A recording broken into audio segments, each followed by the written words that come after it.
Corona के vaccine को emergency इस्तेमाल की इजाजत दे दी है। कोरोना वैक्सीन पर डीसीजीआई की प्रेस कॉन्फ्रेंस में डीजी सोमानी ने कहा कि कोरोना के वैक्सीन काफी असरदार है। 70% लोगों पर मुस्बत असर रहा। 3 दिनों के अंदर सभी रियासतों में टीकाकारी मुहिम शुरू हो जाएगी। सीरम इंस्टीट्यूट और भारत बायोटेक के वैक्सीन को डीसीजीआई की मंजूरी के बाद उम्मीद की जा रही है कि हिंदुस्तान में इस वबा पर जल्द काबू पाया जा सकेगा।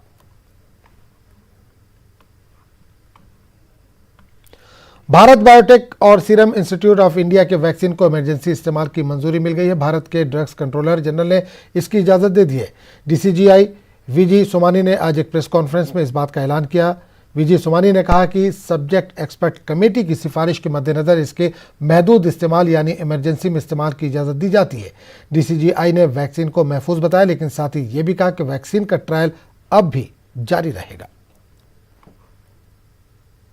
Sir, Serum was granted permission to conduct phase 2/phase 3 clinical trial on 1600 participants within the country. The firm also submitted the interim safety and immunogenicity data generated from this trial, and the data was found comparable with the data from overseas clinical studies. After detailed deliberations, subject expert committee has recommended for the grant of permission for restricted use in emergency situation subject to certain regulatory conditions. The clinical trial ongoing within the country by the firm will continue. और expert committee ने 2 vaccine को emergency इस्तेमाल की इजाज़त को आलमी सेहत आमा की एजेंसी WHO ने इस्तकबाल किया। आलमी सेहत एजेंसी WHO ने कहा कि इससे कोरोना वबा पर जल्द काबू पाया जा सकेगा।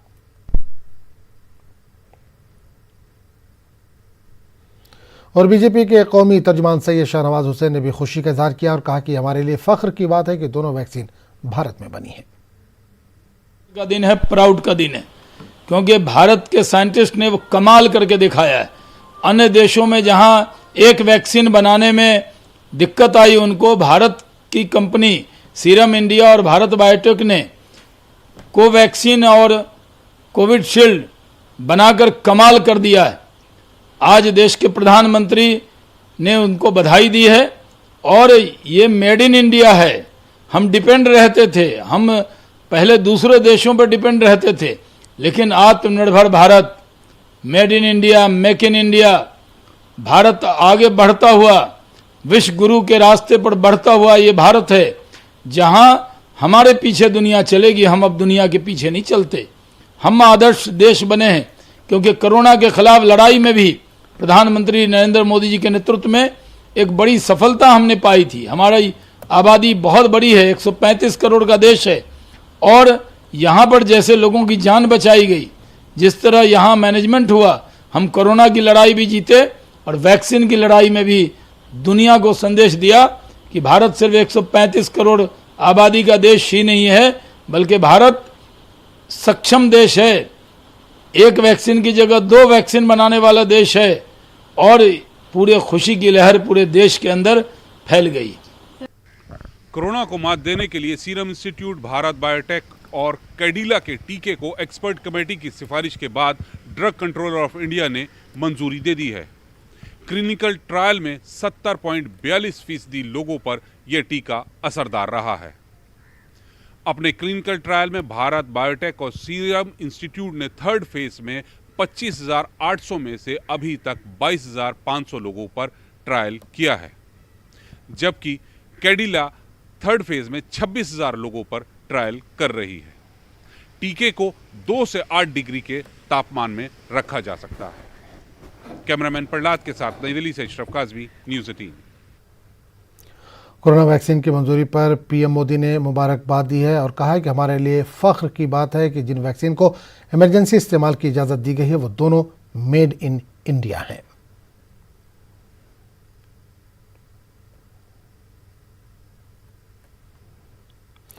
मुल्क भर में कोरोना केसेस और अमवात में बतदरीज गिरावट आ रही। गुज़िश्ता रोज़ कोरोना के 18,177 नए मामलों की तस्दीक हुई है। वज़ारत सेहत और ख़ानदानी बहबूद के जरिए जारी करदा आदाद शुमार के मुताबिक पिछले 24 घंटों में वायरस से मजीद 217 मरीजों की मौत हुई है। वहीं 20,900 23 मरीज शिफायाब भी हुए हैं। मजमूई तौर पर मुल्क भर में अब तक 99,27,000 से ज़्यादा अफराद कोरोना को मात दे चुके हैं।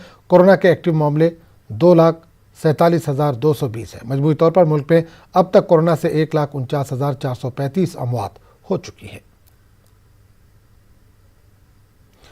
कोरोना वबा के दौरान बाहमी इमदाद व इन्हिसार का जज्बा मुस्तहकम हुआ है। मुल्क इस वबा से मुत्तहिद होकर मुकाबला कर रहा है। टीकाकारी के ऐलान के बाद हम बेहतर ताउन करें जिससे हम कोरोना को मात देने की जानिब कदम बढ़ा सकें। नेटवर्क के टीम इस मुहिम में हर कदम पर आपके साथ रहेगा। जब तक सभी महफूज नहीं तब तक कोई महफूज नहीं होगा। इसी सोच की बुनियाद पर हमारी मुहिम संजीवनी का मकसद ये यकीनी बनाना है कि वैक्सीन पाना सभी हिंदुस्तानियों का हक है।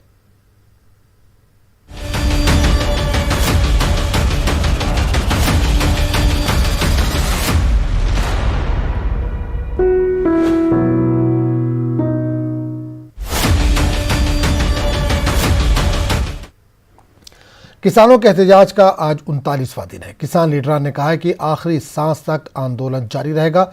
हुकूमत और किसान 4 जनवरी को बातचीत करेंगे। मीटिंग से कबल किसानों ने वाजे कर दिया है कि वो नए कानून के मनसूखे से कम किसी भी चीज़ के लिए तैयार नहीं। किसान मोर्चा के रहनुमाओं ने कहा है कि हुकूमत के साथ 4 जनवरी को बातचीत होनी है और 5 जनवरी को सुप्रीम कोर्ट में समाअत है। अगर मामले का हल नहीं निकलता है तो पूरे मुल्क में ट्रैक्टर रैली निकाली जाएगी। किसान लीडरों का कहना है कि सरकार हमें गुमराह करने की कोशिश कर रही है।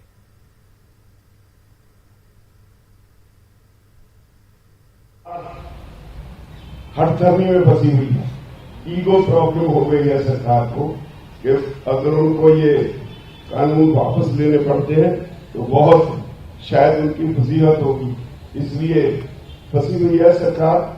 और हमने बड़ा स्पष्ट कह दिया कि जब तक आप ये कानून वापस नहीं लोगे उस वक्त तक हम पीसफुली बैठे रहेंगे।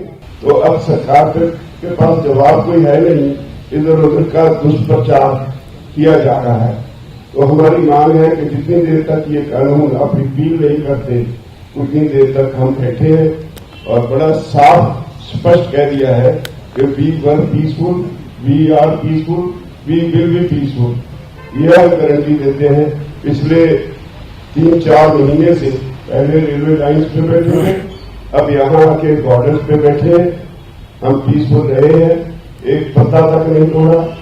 बस जी, बारिश में आपको पता है कि बीवी बच्चे छोड़ के हम सड़कों पे पड़े हैं। ये अब और सरकार से जो हमारी मांग है, हमारी सरकार मांग पूरी कर दे तो हम ठंड, यहाँ पे बुजुर्ग बैठे हैं, बच्चे हैं, महिलाएं हैं, कितनी ठंड, कड़ाके की ठंड हो रही है, बारिश हो रही है। और हमारा काम अगर हो जाता है तो हम, सरकार हमारी बात मांगे मान लेती है तो फिर हम चले जाएंगे। अगर सरकार अपने अड़ी रहेगी तो किसान भी अपने अड़े हुए हैं। ठंड कड़ाके की हो रही है, मगर जो 3 काले कानून अध्यादेश सरकार ने लाए हैं उसमें हम बर्बाद हो जाएंगे। हमारी खेती और हम किसी काम के नहीं रहेंगे। तो हमें ठंड कुछ भी महसूस नहीं हो रही। हमें तो यह है कि मोदी जी हमारी बात मान लें। और दिल्ली के टिकरी बॉर्डर पर बड़ी उम्र के किसानों के लिए परेशानियां बढ़ गई हैं। बारिश की वजह से दर्जा हरारत में काफ़ी कमी वाक़ हुई है।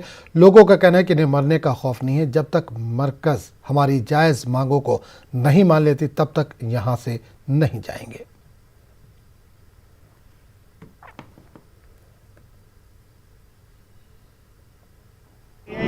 परेशानी भी बहुत है ठंड करके, जुकाम भी हो जाता है, बुखार भी चढ़ जाता है। इससे सानू दवाई मुफ्त मिलती है, पर असी ठंड को नहीं जानते। जो असी अपने काम आया वो पूरा करके जाते। अग्नि का सारा ले रहे हैं, कोई चाह पी लिया है, बैठ के अग्नि का सारा टाइम पास करा है। ये मोदी ने विघ्न कर दिया जमाकर का है। ये तीनों काले कानून वापिस नहीं लेगा, इतना हम यहाँ से जाने वाले नहीं है। हाँ हो रही है तो हम मरीज जावांगे। आज एक इतल का मर गया पूरे, तो इस तरह मर जावांगे, फिर वापिस नहीं जावांगे। ये आपके ये कानून वापिस नहीं लेगा। मजबूरी है, हमारा हक मांगा है, कोई उसका कुछ नहीं दे, हमारा हक है, इसलिए बैठे हैं। बहुत मजबूर किसान काल हो गई, बड़ी बिराल माटी हो गई, एकदम बैठने लगे। पर उनको ज्यादा ठंड पड़ गई। साढ़े एक नौजवान कल चला गया, एक अज हरियाणा जिले का नीम वैक्सीन हो गया। इसलिए फिर असी सुबह यही कमर कसे कसले कि ठंड के इंतजाम लिए असी पूरा इंतजाम कर लिया कि असी ठंड का मुकाबला करें और सरकार का जंग का मुकाबला करें। बिल्कुल तैयार कोई गल नहीं, जो संकट आएगा उसको मारना असी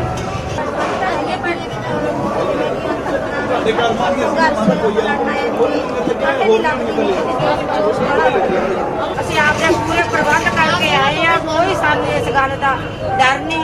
ਅਸੀਂ ਸਾਰਾ ਕੁਝ ਆਪਣੀ ਮਜ਼ਬੂਤੀ ਨਾਲ ਹੀ ਇੱਥੇ ਦਿੱਲੀ ਕੇ ਆਏ ਆ। गाजियाबाद में आज सुबह से तेज बारिश हो रही है। किसानों के आंदोलन में बारिश की वजह से काफी परेशानियां बढ़ी है। खाने पीने का सामान और दीगर चीजें बुरी तरह से मुतासर हुई है। किसानों ने कहा कि बारिश से जरूर परेशानियां बढ़ी है, लेकिन इनके हौसले पस्त नहीं हुए हैं। आज 39वां दिन है। इस समय हम गाजीपुर बॉर्डर पर मौजूद है और गाजियाबाद में सुबह से ही बहुत तेज बारिश हो रही है। जहां पर किसानों का आंदोलन है, हम आपको तस्वीरों में दिखाते हैं कि किसानों के आंदोलन में बारिश का असर जरूर पड़ा है। इस समय जो टेंट है उसके अंदर जो खास सामग्री है किसानों की, वह कहीं ना कहीं खराब हो रही है और किसान इसे हटाने की व्यवस्था भी कर रहा है, लेकिन किसानों का जोश बरकरार है। आइए कुछ किसानों से भी हम जान लेते हैं और उनसे पूछते हैं कि बहुत सुबह से बारिश बहुत तेज हो रही है और किसान लगातार 39 दिन से यहाँ पर आंदोलन कर रहा है। सरकार के साथ भी आपकी आगे की बैठक होने वाली है 4 तारीख की, क्या कहना है आपका? 4 तारीख की बैठक होगी, सरकार संविधान सरकार मानेगी। और ये जो बारिश जो हो रही है ये तो भगवान की कृपा है किसानों के ऊपर। किसान की गेहूं की भराई का काम चल रहा, वो हल्का हो रहा है। देखिए एक बुजुर्ग किसान भी हमारे साथ है, इनसे भी जान लेते हैं। बहुत तेज बारिश हो रही है सुबह से, मजा आ रहा है, कितना बहुत अच्छा मजा आ रहा है। किसान की मौज आ गई, भगवान नरमा गया, ये मोदी जी भी नरमा गया। आज एक बार फिर हम आपको तस्वीरों में दिखाते हैं। देखिए किसान खास सामग्री बचाने की व्यवस्था कर रहा है, इन्हें कहीं ना कहीं यहाँ से ले जाया जाए जिससे कि बारिश में खास सामग्री को नुकसान ना पहुंचे। और किसानों का आंदोलन लगातार जारी है गाजीपुर बॉर्डर पर और किसानों ने साफ तौर पे कह रहे हैं कि हमारा जोश बरकरार है। मौसम ने तो करवट ली है, लेकिन हम करवट नहीं लेने वाले हैं। गाजीपुर बॉर्डर से नेटवर्क 18 के लिए मैं रोहित सिंह। किसानों के तहरीक का आज 39वां दिन है। दिल्ली के मुख्तलिफ सरहदों में किसान डटे हुए हैं। बदले हुए मौसम और बारिश के दरमियान भी किसानों का हौसला कम नहीं हुआ है। सिंघू बॉर्डर पर मौजूद किसान क्या कुछ कह रहे हैं आपको सुनवाते हैं। हमारे को कोई भी चिंता नहीं है, कोई ऐसी बात नहीं है कि इस बारिश हमारे को डरा देगी ऐसा वैसा। किसान तो सदा ही पैरों से नंगा तो सिर से नंगा रहता है, क्योंकि किसान जिंदगी में इनको तो गवर्नमेंट ने कभी भरपेट भोजन दिया ही नहीं। मैडम मुसीबत तो कोई नहीं है, जैसे कहते हैं ना, हमने इस रूटीन में अपने आप को ढाल लिया है जी। बारिश हो, गर्मी हो, मच्छर हो, कैसा भी एनवायरनमेंट हो, हमें कोई दिक्कत नहीं है। हम जो हमारी जो प्रायोरिटी थी भी, जो 3 कानून है, काले बिल है, इसको रद्द करवाना है जी। कोई प्रॉब्लम नहीं आई, जो परमात्मा कर रहा है वो सही कर रहा है। तो मोदी के माड़े दिन आ रहे हैं। जो परमात्मा ने बारिश की है ये हमारी फसलों के लिए, किसान की पैदाइश जो बढ़ती है, जो सब देश का, सारे देश का पेट भरता है, अन्नदाता है, उसके लिए बहुत अच्छी बात है। अपनी ट्राली में जा रहे हैं, मकान बनाया है ट्राली का। मैं ना बारिश से खुशी चढ़ी है, प्रॉब्लम। देखिए आज 39 दिन हो गए इस आंदोलन को दिल्ली में आए हुए। वैसे 102 दिन हो गए पूरे पंजाब में जो आंदोलन चल रहा है। अब जो बारिश आ रही है या ठंड पड़ रही है, इसका कोई भी असर नहीं है। ये असली किसान है, जो सरकार बता रही है नकली किसान जहां बैठे हैं, असली किसान है। और इन सब के बीच राहुल गांधी का एक ट्वीट आया है। उन्होंने लिखा है कि मुल्क एक बार फिर चंपारण जैसे हालात झेलने जा रहा है। तब अंग्रेज कंपनी बहादुर था, अब मोदी और हमनवा बहादुर हैं। किसान और मजदूर सत्याग्रह कर रहे हैं और ये अपना हक लेकर रहेंगे।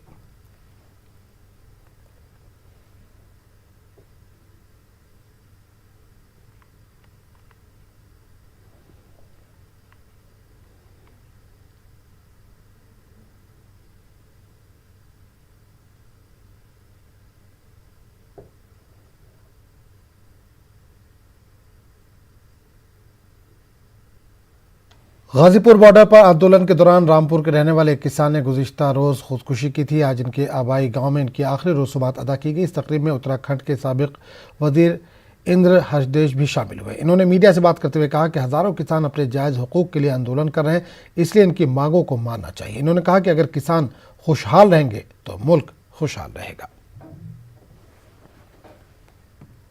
ये नासमझी का एजेंडा दिखाई दे रहा है मुझे। आखिर आत्महत्या तो कोई यूं ही, लाखों किसान बॉर्डर पर बैठा है घोर ठंड में, तो सभी चुनाव तो नहीं लड़ रहे हैं, सभी राजनीतिक दलों से भी नहीं है। आम किसान समझ रहा है कि हमारे पेट पर लात मारी गई है, इसलिए वो कहता कानून भी वापस लो और कम से कम जो बहुत वाजिब मांग है कि न्यूनतम समर्थन मूल्य पर उसे पैसा मिल जाए। आज भी किसी किसान को अपने बोए हुए अनाज के बदले में जो खर्च हुआ वो भी नहीं मिल रहा है। और किसान अगर खुशहाल नहीं होगा तो देश खुशहाल नहीं हो सकता है और आर्थिक स्थिति कभी अच्छी नहीं हो सकती।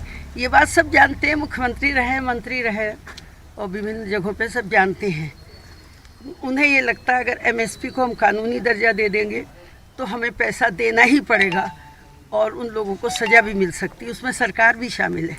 एमएसपी का कुछ पैसा सरकार को भी देना पड़ता है जिस माल को वो बेचते हैं, तो इसलिए एमएसपी से वो बच रहे हैं।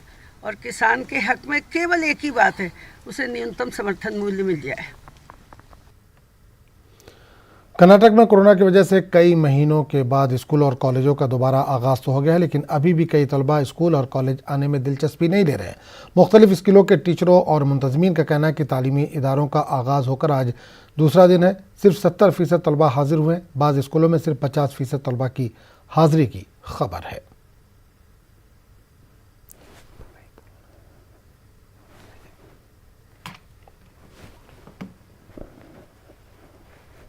कुछ ऐसे पेरेंट्स हैं जो 50% हमारे पास है और 50% अभी स्ट्रेंथ नहीं है। वो वजह यह है कि पेरेंट्स कुछ सोचना चाह रहे हैं, कुछ डर है, या फिर देखने के बाद भी जाना चाह रहे हैं या फिर नहीं भी जाना चाह रहे हैं। तो शायद उनको भी थोड़ा टाइम चाहिए ये सारी चीज़ें देखने के बाद, और दूसरे पेरेंट्स को देखने के बाद शायद हो सकता है इंशाल्लाह उनमें भी अवेयरनेस आ जाए तो वो भी भेजने के लिए रेडी हो जाएंगे। तो हम यहाँ पर एज़ पर गवर्नमेंट ऑर्डर के हिसाब से किसी को फोर्स नहीं कर रहे, लेकिन हम ये इत्मीनान करने की कोशिश कर रहे हैं कि उनके बच्चे यहाँ पे सेफ है। और इस वक्त बड़ी खबर आ रही है ज़र कानून के ताल्लुक से। नए ज़र कानून के खिलाफ अर्जी, सुप्रीम कोर्ट में बीजेपी लीडर ने दी है अर्जी। बिल पेश करने के हवाले से अपील, पार्लियामेंट या असेंबली में बिल के हवाले से यह अर्जी है। बिल पेश करने से कबल अवामी रद्द-ए-अमल की अपील, सुप्रीम कोर्ट से ऐसी हिदायत जारी करने की अपील। वेबसाइटों में बिल का मसौदा किया जाए शाये, तो ये अपील की गई है। तो आपको एक बार फिर बता दें कि नए ज़र कानून के खिलाफ अर्जी, सुप्रीम कोर्ट में बीजेपी लीडर ने दी अर्जी। बिल पेश करने के हवाले से अपील, पार्लियामेंट या असेंबली में बिल के हवाले से अर्जी। बिल पेश करने से कबल अवामी रद्द-ए-अमल की अपील, सुप्रीम कोर्ट से ऐसी हिदायत जारी करने की अपील की गई है। वेबसाइटों में बिल का मसौदा शाये किया जाए। तो नए ज़र कानून के खिलाफ अर्जी, सुप्रीम कोर्ट में बीजेपी लीडर ने अर्जी दी है। बिल पेश करने के हवाले से अपील की है। पार्लियामेंट या असेंबली में बिल के हवाले से अर्जी दी है। बिल पेश करने से कबल अवामी रद्द-ए-अमल की अपील की गई। सुप्रीम कोर्ट से ऐसी हिदायत जारी करने की अपील की गई है। वेबसाइटों में बिल का मसौदा शाये करने को कहा गया है।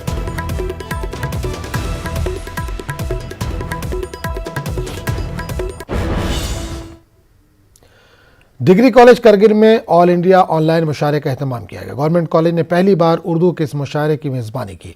मिर्ज़ा असदुल्ला खां गालिब की 223वें यौम पैदाइश की मुनासिबत से यह मुशायरा मुनक़्क़िद किया गया। मारूफ फिल्मसाज मुज़फ़्फ़र अली ने इस पूरे प्रोग्राम की सदारत की। Centre for Persian studies JNU Delhi से वाबस्ता फ़ारसी के मशहूर शायर प्रोफेसर अखलाक आहन इस मुशायरे में मेहमान खुसूसी थे। दिल्ली, अलीगढ़, लखनऊ, लेह और करगिल के मारूफ शोरा इस मुशायरे का हिस्सा बने। Head of the Urdu department GDC Kargil के प्रोफेसर जावेद जालिब ने मुशायरे की निज़ामत के फ़राइज़ अंजाम दिए। बात से और ख़ासतौर से आप लोग लद्दाख के ज़्यादा लोग हैं यहाँ पर, वहाँ तक गालिब का पैगाम जा रहा है। इट्स वेरी हार्ट वार्मिंग किया। बच्चे अक्सर वो कर गुजरते हैं जो बड़े सोच भी नहीं पाते। इनका दिमाग, इनका जज्बा, इनका हौसला चट्टान सा मजबूत और पहाड़ जितना ऊंचा होता है। इसी हौसले को सलाम करने न्यूज़ 18 लेकर आ रहा है टीवी का एक अनोखा show Byju's young genius. Byju's young genius में देश देखेगा उन बच्चों को जिनकी उम्र भले ही कच्ची हो लेकिन हुनर पक्का है। इनकी उम्र भले ही कम हो लेकिन कद बड़ा है। किसी भी शहर, कस्बे या महानगर में रहने वाले बच्चे अपने दिमाग से, अंदाज से दुनिया को दंग कर देंगे।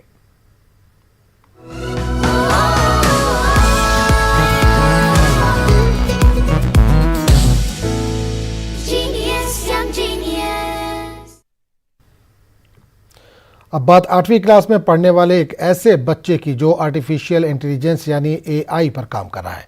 IIT हैदराबाद और IIT मुंबई में 2 अहम प्रोजेक्ट के लिए इंटर्नशिप कर रहा है और 2019 से एक सॉफ्टवेयर कंपनी ने इसे डाटा इंजीनियर के तौर पर हायर कर रखा है। महज 13 साल का बच्चा कई कंपनियों के मार्केटिंग सोल्यूशन तैयार करने में लगा है। इस सुपर किड के सपने कितने बड़े हैं आप खुद देख लीजिए।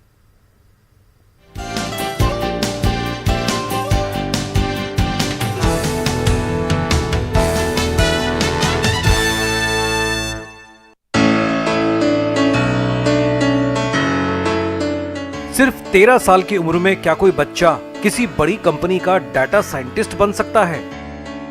सिर्फ 13 साल का कोई बच्चा क्या आर्टिफिशियल इंटेलिजेंस की जटिल पहेली को सुलझा सकता है? 8वीं क्लास में पढ़ने वाला सिद्धार्थ पिल्लई ये सब कुछ कर सकता है। हैदराबाद में रहने वाले इस सुपर किड का दिमाग चाचा चौधरी से भी तेज चलता है। I was 7. As I was like really addicted to playing games and everything. My father, as I was like really addicted to playing games and mostly spending my time by applications. My father basically diverted from me the curiosity of playing games, the curiosity of knowing how these games are created. Siddharth मौज मस्ती की उम्र में Python और kappa जैसी मुश्किल computer language पर महारत हासिल कर चुका है। वो आर्टिफिशियल इंटेलिजेंस वाले एक ऐसे प्रोजेक्ट पर काम कर रहा है जो बड़ी कंपनियों के मार्केटिंग के टेंशन को चुटकियों में घटा देगा। और तो और बिजनेस सॉल्यूशन तैयार करने वाली कंपनी मॉन्टेन का डाटा साइंटिस्ट है ये बालक, और उसे IIT हैदराबाद और IIT मुंबई से इंटर्नशिप का मौका भी मिला है। When I was showing the CEO my project, sir, and after the discussion basically went on, the discussion with me and CEO and also all the teammates went on for hours, and so finally got my offer letter, and after 1 week I basically got my offer letter. Siddharth के माँ बाप दोनों software engineer हैं।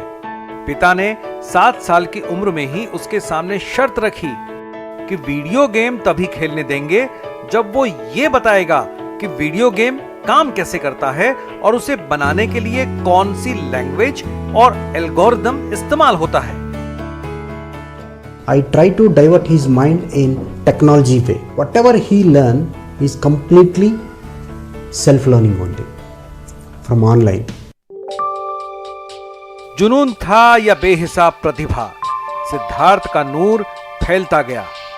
छोटी उम्र में ही planting lab tree जैसे computer course करने के बाद उसने नौकरी के लिए अप्लाई किया, लेकिन कंपनियां उसकी उम्र को देखकर हिचक जाती। लेकिन मॉन्टेन कंपनी के CEO सिद्धार्थ से मिले, 8वीं में पढ़ने वाले बच्चे का इंटरव्यू लिया और तुरंत ही ऑफर लेटर हाथ में थमा दिया। सिद्धार्थ हफ्ते में 3 दिन ऑफिस जाता है तो 3 दिन स्कूल, लेकिन अब कोरोना काल में मीटिंग भी ऑनलाइन लेता है और क्लासेस भी। So in the COVID-19 situation, balancing has become a much easier and a much light-weighted for me, because instead of going 3 days to school, I'm getting to go to school every day in this online world right now, and also trying to spend my daily life as working with data science. ऐसा नहीं कि super kid Siddharth को दूसरे बच्चों जैसे कोई शौक नहीं है। वो भी क्रिकेट और वॉलीबॉल खेलता है, वो भी अपने छोटे भाई के साथ मस्ती करता है, लेकिन साथ ही बिल गेट्स से भी बड़ा बनने का सपना भी देखता है।